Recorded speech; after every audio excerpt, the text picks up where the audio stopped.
নমস্কার বন্ধুরা, রিনাস কিচেনে আপনাদের সবাইকে স্বাগত। আজ আমি পাট শাকের দুর্দান্ত স্বাদের একটি রেসিপি আপনাদের সঙ্গে শেয়ার করব।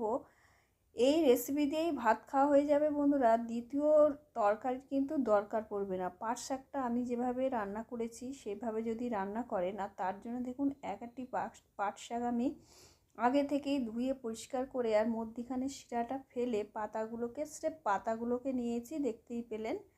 এবারে চলে যাব ওভেনে, আর ওভেনে কড়াই বসিয়ে দিয়েছি আর দিয়ে দিচ্ছি 2 চামচ মতন সর্ষের তেল। রেসিপিটা অবশ্যই সর্ষের তেলে করবেন, তাতে খেতে কিন্তু খুবই সুস্বাদু হবে। আর তেলটাকে ভালো করে কড়াইয়ের মধ্যে ছড়িয়ে দিচ্ছি।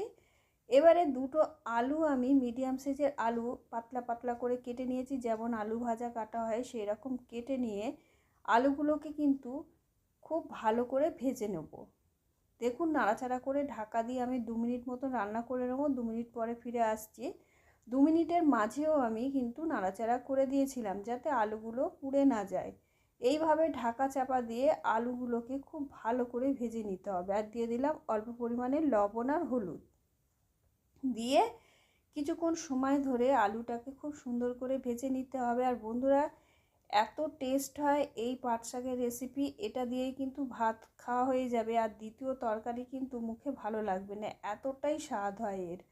আর বন্ধুরা, ভিডিওটা ভালো লাগলে অবশ্যই একটা লাইক করবেন আর চ্যানেলটা সাবস্ক্রাইব করে পাশে থাকবেন। আর এইভাবে পাট শাকের রেসিপি অবশ্যই তৈরি করে খাবেন, আমি আশা রাখছি আপনাদের ভীষণই ভালো লাগবে। ভাজা আলুগুলো কিন্তু কড়াই থেকে তুলে নিয়ে কড়াইটাকে পরিষ্কার করে আবারও সর্ষের তেল দিয়ে দিলাম 2 চামচ মতন। তেলের পরিমাণটা আপনারা চাইলে বাড়াতে পারেন। আর একটা শুকনো লঙ্কা দিলাম ফোড়নে, দিয়ে একটু নাড়াচাড়া করে নিয়ে দিয়ে দিচ্ছি বেশ কয়েকটা রসুন। আমি একদম পাতলা পাতলা করে কেটে নিয়েছি, দেখতেই পাচ্ছেন ঠিক কীভাবে কেটে নিয়েছি। রসুনগুলোকে কিন্তু কিছুক্ষণ একটু রং ধরিয়ে ভেজে নিতে হবে। দেখুন, এইভাবে নাড়াচাড়া করে যখন দেখবেন রসুনের কালারটা চেঞ্জ হয়ে গেছে, তখন কিন্তু এই রসুনগুলোকে আমি কি করব, আস্তে আস্তে করে একটু ছড়িয়ে দেবো চারিদিকে। দেখুন, এইভাবে ছড়িয়ে দেবো। দিয়ে এই যে মধ্যিখানটা আমি তেলের মধ্যে দিয়ে দেবো যে কালো জিরেটা নিয়েছিলাম, হাফ চামচ মতন কালো জিরেটা দিয়ে কিছুক্ষণ আমি একটু হালকা করে নাড়াচাড়া করে নেবো। খুব বেশি সময় কিন্তু ভাজবো না।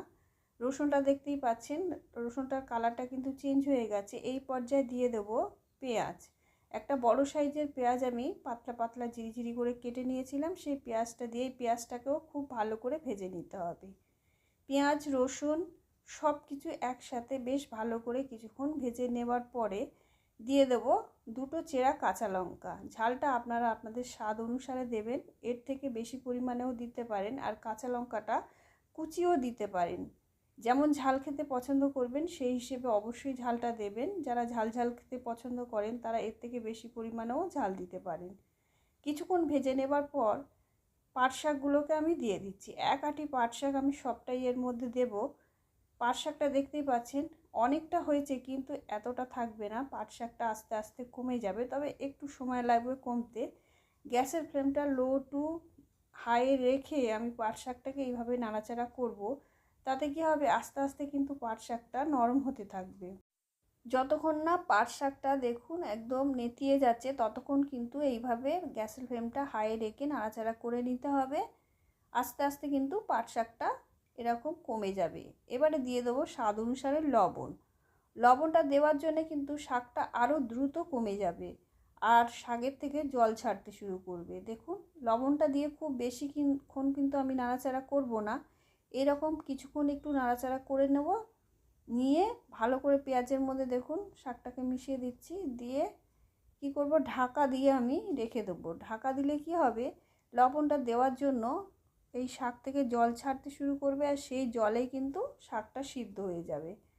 দেখুন, 2 মিনিট মতন রান্না করে নিয়েছিলাম লো ফ্লেমে, শাকটা একদম নেতিয়ে গেছে।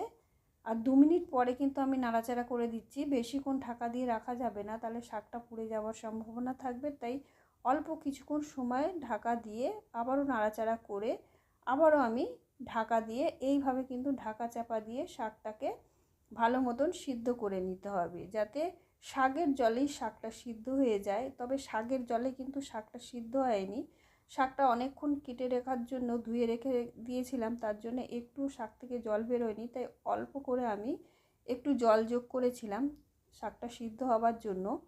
দিয়ে এইভাবে ঢাকা চাপা দিয়ে শাকটাকে খুব ভালো করে আগে রান্না করে নিতে হবে, যাতে শাকটা ভালো মতন সিদ্ধ হয়ে যায়, কাঁচা ভাব না থাকে। কাঁচা ভাব থাকলে কিন্তু শাকটা খেতে ভালো লাগবে না। অবশ্যই এইভাবে ঢাকা চাপা দিয়ে ভালো করে শাকটাকে ভেজে নিতে হবে। এইভাবে ভালো করে নাড়াচাড়া করে কিছুক্ষণ ভেজে নিয়ে যে আলুটা ভেজে রেখেছিলাম সেই আলু ভাজাটাও এর মধ্যে দিয়ে দিলাম। আলুটা কিন্তু 90% মতন ভেজে নিয়েছিলাম।